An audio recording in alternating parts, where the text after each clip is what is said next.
My boss laughed when he fired me to hire his nephew. He had no idea I was the only person who knew where the Real accounting books were kept. His entire company was about to implode.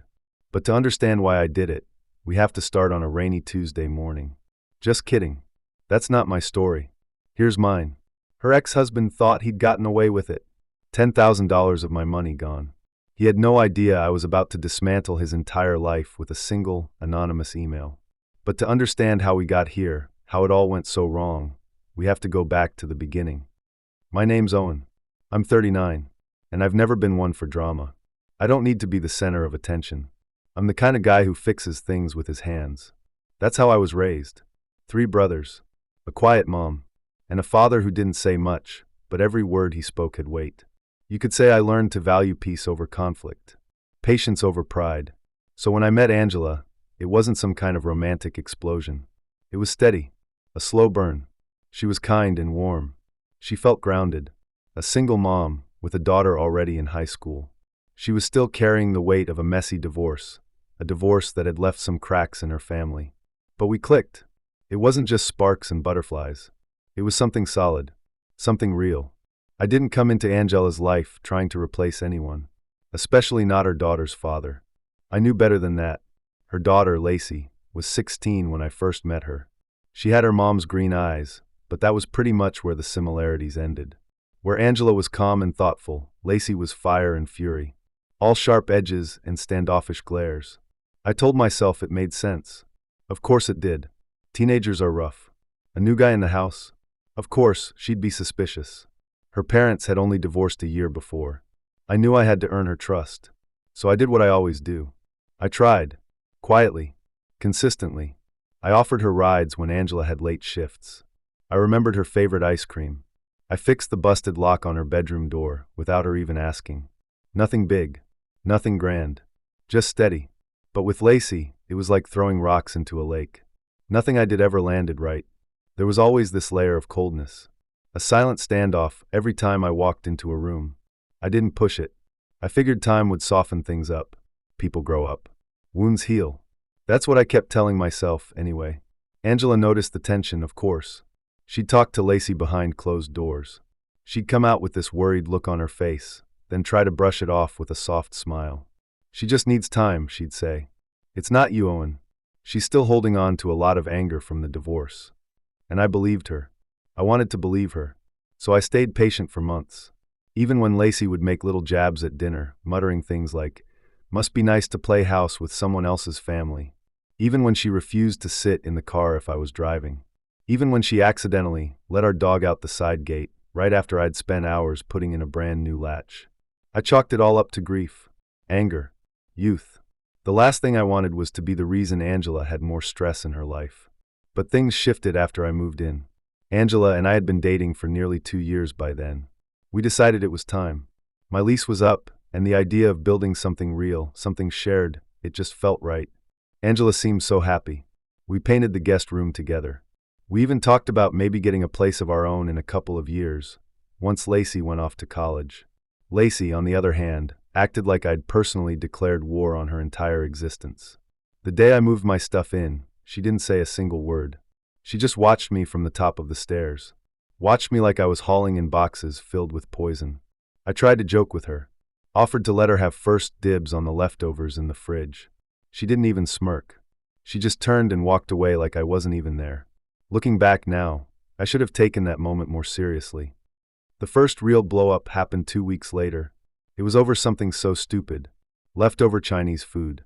I'd written my name on a container of sesame chicken. Not because I was being petty. I just planned to take it for lunch the next day. By morning, it was gone. When I asked Angela, she said she hadn't touched it. Lacey was standing just a few feet away, scrolling on her phone. She just smirked and said, "Oops. Must have been the homewrecker ghost." Angela's head snapped around. "Lacey." But Lacey just rolled her eyes and walked off. I just stood there, holding an empty takeout container. I was more stunned than anything. It wasn't about the food. It wasn't even about the insult. It was the way she said it, like she'd been waiting for the chance. Like it was something she'd been chewing on for months, and now she finally felt bold enough to spit it out. Angela apologized. She said she'd talk to her. Maybe she did. But things only got colder from there. It wasn't just the name calling, though that definitely escalated. It was the quiet war she was waging. Doors slamming just a little too hard whenever I was on a work call. My tools getting accidentally knocked off the shelf in the garage.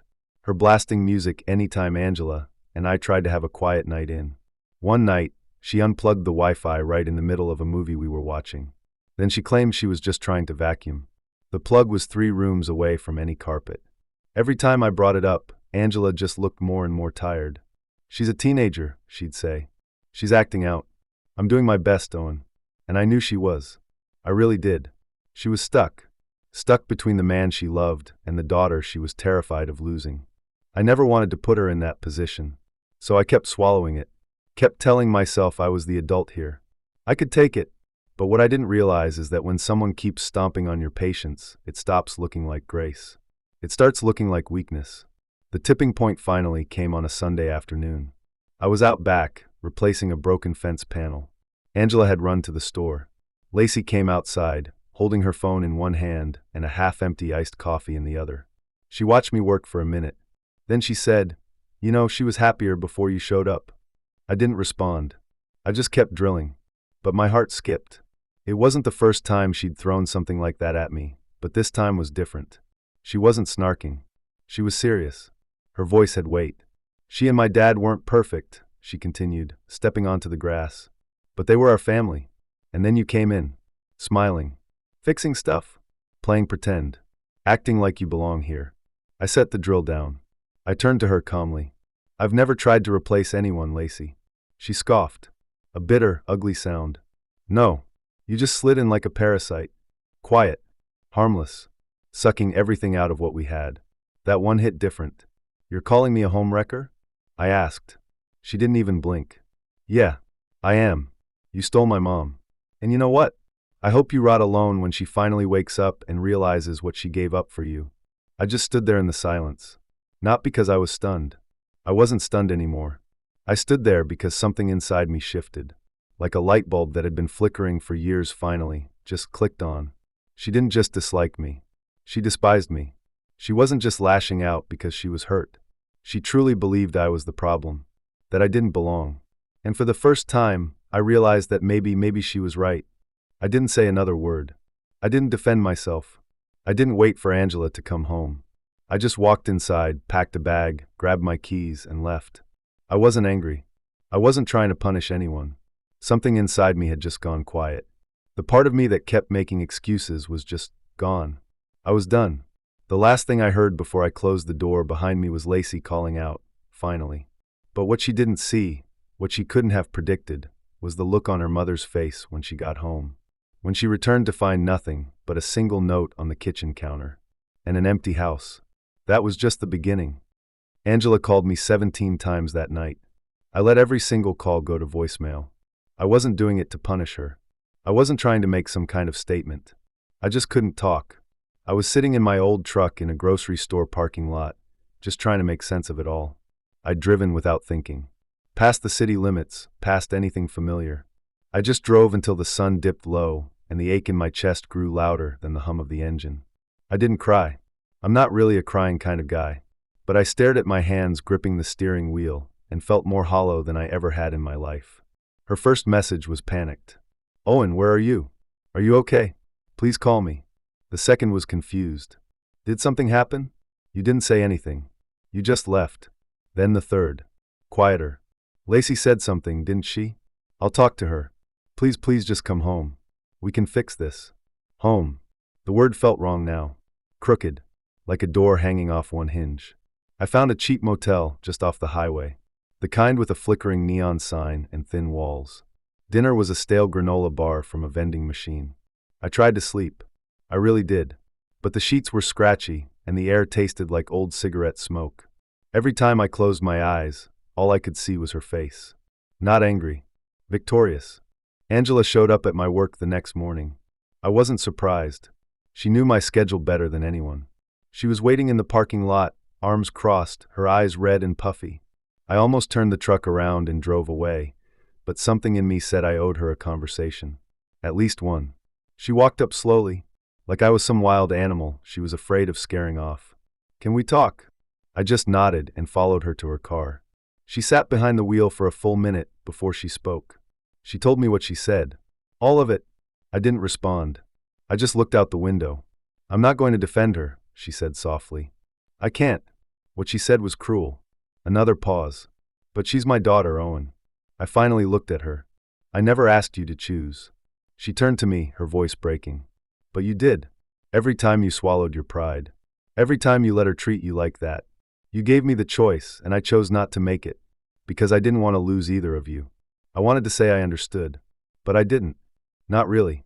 I couldn't imagine watching someone you love get disrespected again and just letting it happen. She was hurting, Angela said. She still is. So was I. We didn't speak for a long time after that. Eventually, she drove away. I went back to work. The weeks after that were quiet. Too quiet.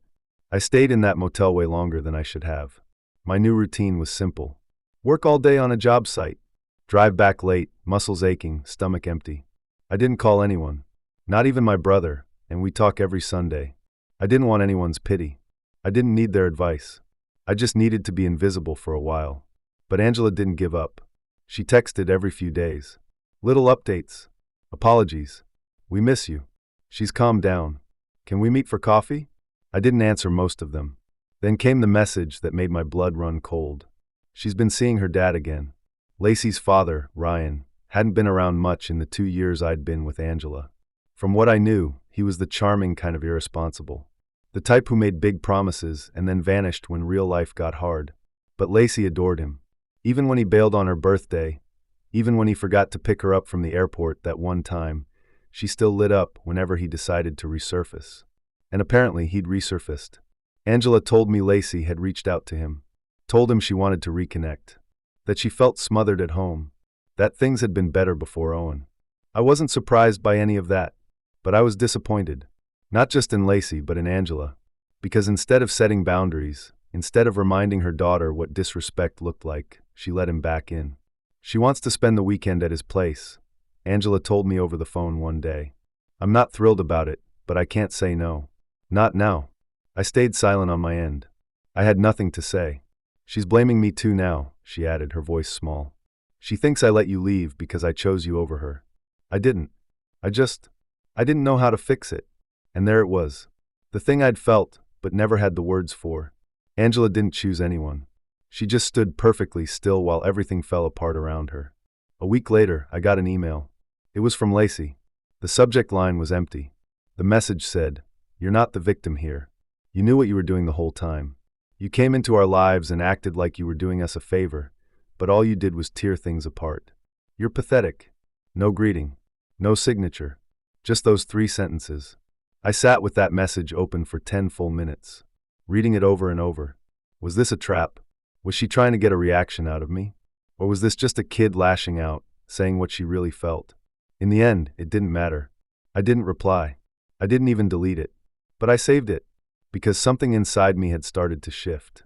The anger that had been buried beneath all that patience, it was starting to grow teeth. And I wasn't planning on biting back. Not yet. But I was done playing the ghost. Real quick, if petty justice is your thing, hit that subscribe button. You won't want to miss what happens next. It was the end of September when everything changed. I'd been gone just over 6 weeks, living out of that motel, slowly trying to put the pieces of my life back together. I found a small rental on the edge of town, a fixer-upper, the kind of place I could lose myself in with a hammer and a paintbrush. It wasn't much, but it was mine. Quiet, undisturbed, safe. Angela hadn't reached out in a while. Her texts had gone from frequent to polite, then just faded into silence. I figured it was for the best. Maybe she was letting go. Maybe Lacey had finally gotten what she wanted. A clean break. But then came the voicemail. It wasn't from Angela. It was from my bank. "Hi, Mr. Mallister. This is Dan from First River. Just calling to confirm a transfer that was initiated this morning. It's a bit unusual, flagged for review due to the amount and the linked external account. Wanted to make sure you authorized it. Give us a call back when you can." I frowned. I hadn't touched that account in weeks.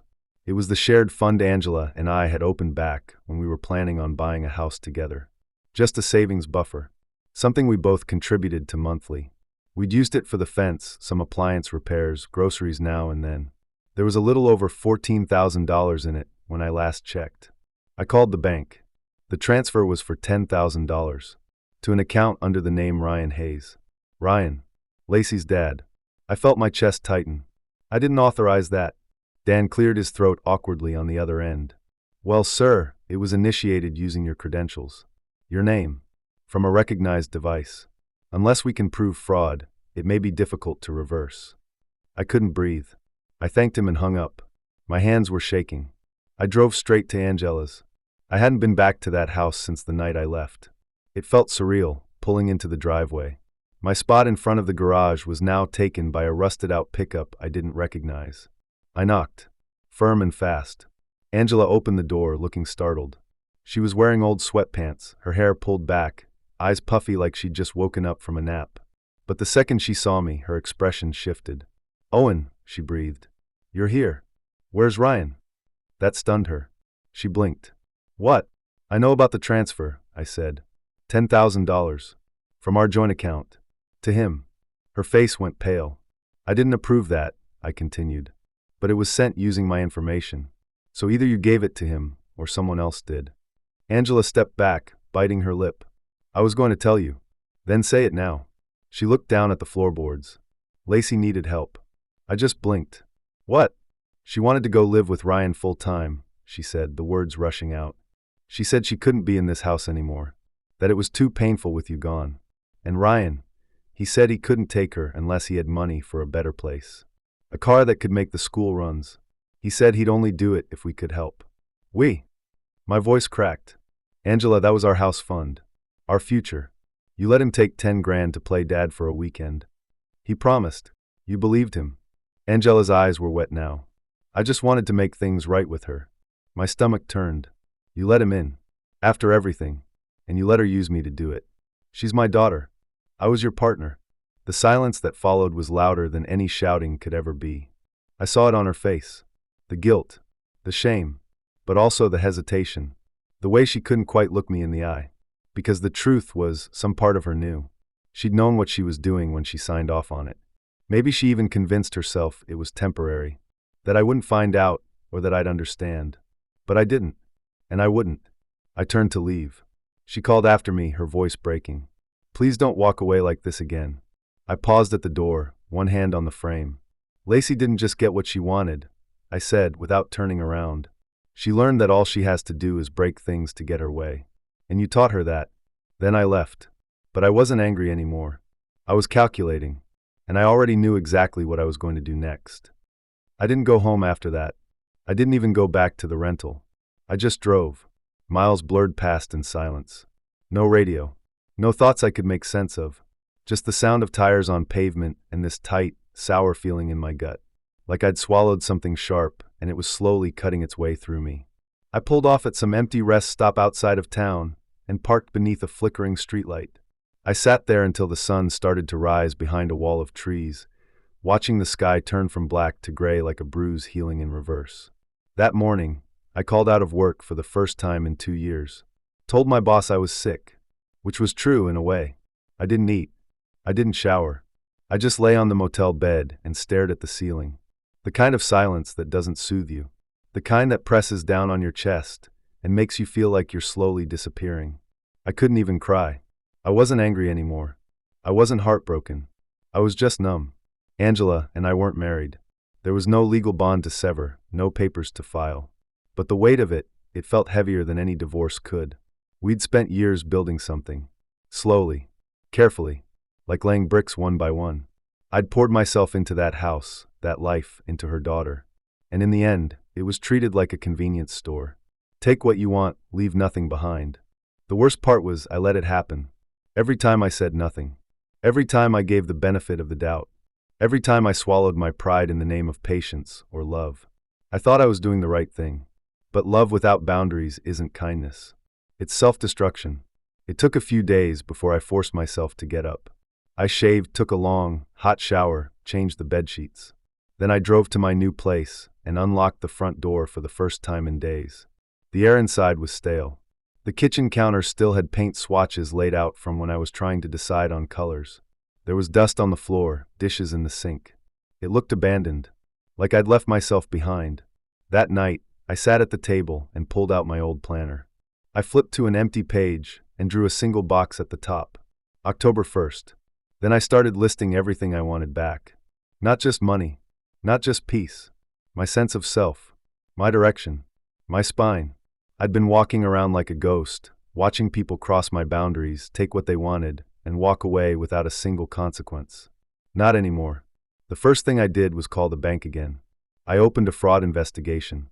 I asked for every single detail of the transaction. Device ID, IP address, location. I wasn't going to sit back and let it go. I didn't care if the odds were low. I wanted a paper trail, something to point to. Next, I closed the joint account. Permanently. Then, I called an old friend of mine. Eric, a lawyer, semi-retired. Used to be a shark before he burned out and started doing wills and business contracts instead. I told him the whole story. Not just the money, but everything. From the beginning. The silence on the other end of the line lasted longer than I expected. "Do you want revenge?" he finally asked. "No," I said. "Not the petty kind. I just want to stop being the one who gets stepped on." He was quiet again. Then he said, "I think it's time you stop playing defense." Eric helped me draft a formal letter. Nothing aggressive, just firm. I wanted Ryan to know that I was aware the transfer was being investigated, that if the money wasn't returned voluntarily, legal options would be pursued. We didn't send it right away. We just sat on it, like bait. The final piece came a few days later. I got a text from Lacey. Just 4 words. "You ruined everything. Congrats." I stared at that message for a long, long time, and I realized something. Lacey didn't see me as a man or a person. She saw me as a tool, a wedge in her narrative. The villain in a story she'd rewritten in her head, where her dad was the good guy, her mom was the victim, and I was the one who broke the family apart. That's when the switch flipped, because suddenly, I wasn't sad anymore. I wasn't confused. I wasn't sitting in the ashes of some love story, wondering what I could have done differently. I was awake, and I knew exactly what I was going to do next. But first, I needed to see one more thing with my own eyes. A confirmation. A gut check. So, I drove one last time to the house I used to call home. I parked across the street, watching from behind tinted windows. The porch light was on. There were 2 cars in the driveway. One was Angela's. The other was Ryan's. And right there on the front steps, I saw her. Lacey. Laughing. Smiling. Looking more content than she had in all the time I'd known her. That was all I needed. I turned the ignition. And as I drove away, I wasn't just leaving the house behind. I was leaving the version of myself they thought would never fight back. By the second week of October, things started to shift. Not dramatically, not all at once, but in small, steady ways. The same way rain softens the ground before anything new can grow. I spent less time lying in bed staring at the ceiling, and more time on my feet. I took on more jobs. Long ones. Satisfying ones. I started getting calls from clients I hadn't heard from in months. Word had spread that I was working again.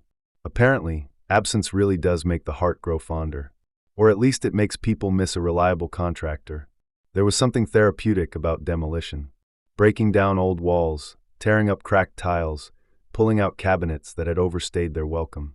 I didn't say it out loud, but every swing of my sledgehammer felt like another thread snapping free from my past. One day, I completely gutted a kitchen while listening to a podcast about stoicism. And by the end of the job, I felt more whole than I had in years. And then something unexpected happened. Eric called me. "I sent the letter," he said, without any preamble. "Certified mail. Tracked. Delivered yesterday morning." I didn't even have to ask who he meant. "And I got a response," Eric said, a hint of amusement in his voice. "A voicemail. From a very nervous man who claims this was all a misunderstanding." I couldn't help but smile. "He offered to pay back the full amount, in installments," Eric continued. "Says he never intended to cause any issues, and that he was told Owen was on board with everything. I scoffed. "Told by who?" There was a pause. "You know who." Of course I did. I told Eric to move forward. If Ryan wanted to play nice, let him. I didn't need to drag things into court. I just wanted proof. Proof that I wasn't crazy, that what happened was real, and that I wasn't going to roll over this time. Meanwhile, I kept building. Not just homes, but myself. I took that dusty rental of mine and started turning it into something worth keeping. New floors, new shelves. I repainted every room. I didn't go flashy. Didn't try to make it look like the life I'd had before. This wasn't about rebuilding what was lost. It was about building something better. I made a home. And one day, I came home from work and found a letter in the mailbox with no return address. Inside was a check for $2,000. No note, no explanation. Just the check, written from an account under Ryan's name. The first installment. I didn't cash it. Not yet. I pinned it to the corkboard above my desk and just left it there. A reminder. A trophy. That week, I also got a call from a local contracting firm I'd done work for years ago. The owner was retiring. He was looking to sell the business, licenses, equipment, client list, and all. He offered me a deal so good I thought it was a scam at first. But it wasn't. He knew my reputation. He said he wanted someone with a clean name to take over. By November, I had my own company. Just a small crew, 3 guys I trusted and had worked with before. But it was mine. OM Renovations. The initials were just a coincidence, but it felt symbolic. People started noticing. I wasn't some guy living in a motel anymore. I was the man who came back from nothing. Quietly. Steadily. The type who didn't complain, just built something better. Even my brother, who'd sensed something was wrong months ago but respected my silence, finally dropped by one weekend to help me tile the kitchen. We didn't talk about what happened. We just worked side by side like we used to. It was one of the most healing days I'd had. That night, over burgers and beers, he just said, "I don't know what they took from you, but they clearly didn't take enough to stop you." I didn't reply. I just raised my bottle. Because he was right. Angela texted again. Twice. The first message was simple. "I heard about your company. Congratulations. You deserve it." I didn't reply. The second came a few days later. "Lacey's been asking about you. She says she didn't mean everything she said. That she misses the calm you brought to the house." That one stayed unread. Because I'd learned something in the months since I left that house. You can miss someone and still know they're not good for you. And just because someone realizes what they lost doesn't mean they're entitled to get it back. I wasn't angry anymore. I wasn't bitter. I was free. But the final piece, the closure I didn't even know I wanted, it was still coming. And when it arrived, it didn't knock. It screamed. It started with a whisper. A friend of mine, Marcus, a no-nonsense guy I'd worked alongside for years, came by my office one afternoon with a funny look on his face. He wasn't the gossip type, so when he knocked twice on the frame of my open door and said, "You're not going to believe what I heard," I set my pen down immediately. "Shoot." He stepped in, shut the door behind him, and leaned on the back of the chair across from me. "You remember that guy who bought the Foreman house off of Elm Street?" I nodded. The old Victorian that sat gutted for 2 years until a flipper finally took it. "Ryan," Marcus smirked. "Turns out he's running out of money. Badly. Word is, he bit off more than he could chew. Tried to use his own labor to remodel the place, but didn't pull any permits. Got hit with fines. Delays. 2 contractors walked off the job mid-project. Now he's trying to sell it halfway finished."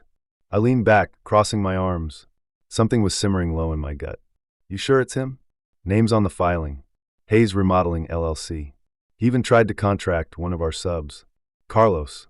Offered him exposure instead of a paycheck." I laughed. A bitter sound. That sounds about right. But it wasn't just satisfaction. There was something else. A thought was forming. Half-formed, fragile, but growing. I waited until Marcus left. Then I opened my laptop and pulled up public property records. There it was. The address. The permit history. The contractor's name. He was drowning. And that's when I realized something. Ryan didn't just take my money. He used it to fund a project he never had the skill or the capital to finish. That $10,000 was supposed to go toward a better place for Lacey. But in reality, he'd thrown it into a pit of bad planning and worse execution. And now he was bleeding. That should have been enough. But it wasn't. I didn't want to hurt him. Not directly. I wanted something better. I wanted him to watch me thrive in the space he thought he'd conquered. The next day, I called Eric. "Remember the letter we sent?" I asked. "Which one?" he asked dryly. "We've sent a few. The one to Ryan. Is there any clause or follow-up that gives us leverage if he misrepresented how the funds were being used?" Eric was quiet for a moment. Then, "Yes." "Why?" "Because I've got reason to believe he used that money not for his daughter, but to illegally fund a commercial renovation he wasn't licensed for." Eric whistled. "That's a serious charge." "I don't need a lawsuit," I said. "Not unless I have to." But if word got out, say, to the licensing board, the inspectors who flagged him, the potential buyer of that property, that he's not just incompetent, but dishonest, that could ruin him. Exactly. I didn't want to burn his house down. I just wanted to be the guy holding the extinguisher while he begged for water. So I did my research. Quietly. Methodically. I gathered everything I could. Scanned receipts, permit notices, contractor reviews, a few screenshots from construction forums where Ryan had posted under a username so close to his real name it might as well have been a billboard. He bragged about finessing the system, joked about letting inspectors walk into a wall and figure it out later. I packaged it all up, tied it with a bow. Then came the opportunity one didn't expect. I was visiting a hardware supplier on the other side of town when I bumped into a realtor I vaguely knew from years ago. Jenna. We chatted for a bit, and she mentioned how the Foreman place was back on the market. Off-market listing, she said. Owner's desperate. Needs someone to take it off his hands. I smiled. You don't say. 2 days later, I toured it. Just me and Jenna. The place was worse than I expected. Mold in the basement. Unfinished electrical work. Flooring stacked in piles, never installed. And the attic, oh man, the attic was a code violation waiting to happen. I kept my mouth shut, walking room to room like I was impressed. Then Jenna said something that made me pause. Seller's claiming he had a silent partner, she said. Some guy who backed out after they started. Left him in the lurch. I guess he was using the money to prep for his daughter moving in. Then the partner pulled the rug out from under him. I blinked. A partner? She shrugged. That's what he told me. He was rewriting the story again. Painting himself as the victim. That's when I knew. This wasn't just some greedy, washed-up dad trying to flip a house. This was personal. He was still using me. Still framing me in his version of events. And now, I had a chance to flip the script. I walked back to my truck, pulled out my phone, and texted Eric just 2 words. Time's up. But first, I had one more visit to make. Someone I hadn't spoken to in months. Angela. Because what I was planning next, she needed to hear it from me before the whole truth finally came crashing down around them. Angela opened the door slower than I'd ever seen her move. Her eyes were tired. Not the kind of tired from a lack of sleep. The kind you carry when you're pretending everything's fine for too long. The porch behind her looked weathered, like no one had bothered to sweep it in weeks. Dead leaves clung to the corners. A small crack had formed in the banister I'd repaired myself 2 years ago. Owen, she said, her voice unsure, almost wary. This is unexpected. I know, I said calmly. I won't stay long. She hesitated, then stepped aside. You want to come in? I shook my head. I just want to tell you something. Then I'll be gone. She pulled her cardigan tighter, crossing her arms. Okay. I met her eyes. You told me once you didn't want to lose either of us. That you were just trying to keep things from falling apart. Her gaze dropped to the doormat. I remember. Well, they did, I said. And now that the dust has settled, I want you to know something important. I don't hate you, Angela. I never did. She looked up again. I could see the storm behind her eyes. But I'm done being quiet, I continued. Your ex took money from me under false pretenses. And now he's drowning in a house project he never had the skill or resources to finish. You probably knew that. Angela didn't answer. But she didn't deny it, either. I gave him the chance to pay me back quietly. He's been sending payments, small ones, pretending like that makes it right. But it's not about the money anymore. It's about the lies, the manipulation, and the fact that he used you and your daughter to do it. I pulled a small envelope from my coat pocket. Inside was a printed list of the public code violations and unpaid fines attached to Ryan's project. I handed it to her. I'm reporting all of it. To the local licensing board. To the code enforcement office. And I'm also giving a full anonymous report to the buyer's agent Jenna introduced me to. He's been trying to dump the house with half-finished work and a doctored renovation record. Angela unfolded the paper with shaking hands. Her fingers went still halfway through. You're serious, she said, almost whispering. I gave him a way out, I replied. He chose to lie again. She looked up at me. And you came here to what? Gloat. No, I said gently. I came to give you a warning. Because when this goes down, it's going to get ugly. And Lacey's going to be in the blast radius. Angela looked like she might cry. She's not the same lately. She barely talks to me anymore. Ryan promised her a fresh start. He said he could give her something I never could. Did he? She didn't answer. I just nodded. Take care of yourself, Angela. And then I walked away. I didn't look back. 3 weeks later, the dominoes fell. Ryan's half-flipped Victorian officially tanked. The city sent him a formal notice of violation for 5 separate permit failures, including exposed wiring, mold remediation delays, and misreported materials costs. The licensing board opened an investigation into misappropriation of funds after receiving multiple anonymous tips, including notarized documentation of the original money transfer, all tied back to Ryan's personal statements about using it for family housing. Turns out the phrase, "I just needed it to finish a project," doesn't go over well when it's tied to a fraudulent business claim. Then came the bombshell. The potential buyer for the Foreman house, a high-profile real estate investor, pulled out of the deal the morning of the closing inspection. Why? Because an envelope full of documents had been left in their lawyer's inbox, detailing every corner Ryan had cut, every permit missed, every laborer unpaid, every silent partner lie. That envelope didn't have a return address, but it didn't need one. The buyer's agent called Jenna, fuming. She called Ryan. Ryan called Angela. And Angela, she called me. I didn't answer, but I saved the voicemail. Her voice trembled. "Owen, he's losing it. He said you destroyed his reputation, that you poisoned everything. He's blaming me now. And Lacey, he's saying we set him up, that you tricked him into taking the money just so you could ruin him. He's unraveling, and I don't know what to do anymore." The house sat on the market for 6 more weeks. The price was slashed again and again. The fines stacked up.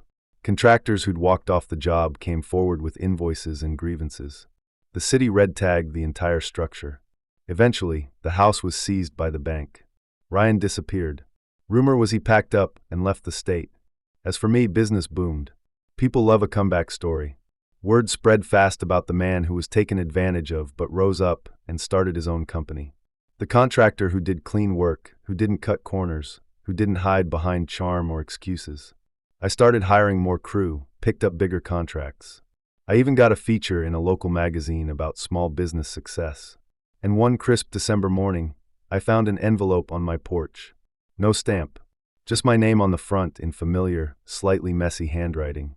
Inside was a note. I didn't know how far it would go. I didn't know he was using you. I thought I was defending my family. I'm sorry. Underneath it was the original check, the one Ryan had sent me, still uncashed. And scrolled in the corner in blue ink were 2 words. Keep it. It wasn't signed, but I knew who it was from. And for the first time in months, I smiled. Not out of victory, not out of spite, but because the silence finally was mine. The fallout came fast, like a storm nobody saw until the sky cracked open. After the house was foreclosed, Ryan tried to file for bankruptcy, but the paperwork stalled when the licensing board issued a formal inquiry into his remodeling business. Turns out, he never should have been operating under that LLC to begin with. It was expired, unrenewed, and had never been insured. That opened the door for an avalanche of legal consequences. 3 unpaid contractors banded together to file a civil claim. One of them had injuries from a fall due to an unfinished stair install Ryan never reported. The court ordered a lien against anything Ryan still owned, which wasn't much. His truck was repossessed. His tools were auctioned off. His name was blacklisted from almost every reputable real estate and construction group in the county. Last I heard, he was living out of a rented basement suite 2 states away, doing odd jobs for cash. Still blaming everyone but himself. Angela stayed quiet through it all. After that last voicemail, she never reached out again. I suspect she knew that any apology now would be too little too late. That letting it all happen, the lies, the manipulation, the transfer, had cost her more than just a relationship. It had cost her my respect. But it was Lacey who surprised me. Mid-January, I was cleaning up a job site when a small envelope arrived at the office. Inside was a photo, an old one I'd completely forgotten about. It was taken during a camping trip we'd done the first summer I lived with them. Just the 3 of us by the lake. I had my arm around Angela, and Lacey, begrudging but smiling, was holding up a marshmallow on a stick. On the back of the photo, in small, neat handwriting, were 5 words. I didn't know. I'm sorry. That was it. No name, no request to talk. Just a memory, and the weight of realization behind it. I didn't write back. I didn't need to. This wasn't about reopening old doors. It was about closing them with grace. That spring, I bought my first investment property. A modest 2-bedroom fixer in a quiet neighborhood, not far from where it all began. I renovated it with my crew. I took my time. I gave it everything I'd learned, about foundations, about boundaries, about how much you can carry before you finally say, enough. I flipped the house 3 months later. The profit? Exactly $10,000. The same amount they took from me. But this time, it didn't feel like a recovery. It felt like a clean slate. A second life, earned the hard way. And as I stood on the porch of that freshly painted house, the sold sign swinging gently in the breeze, I let the weight of the last year fall from my shoulders. I said goodbye to the ghosts still haunting the house I never should have called home. Because in the end, they didn't ruin me. They revealed me. And I'll never be quiet again. So what do you think? Was this a calculated revenge that went too far, or was it the only way to finally get justice? Let me know your thoughts in the comments below. And if you love a good payback story, make sure to like and subscribe for more.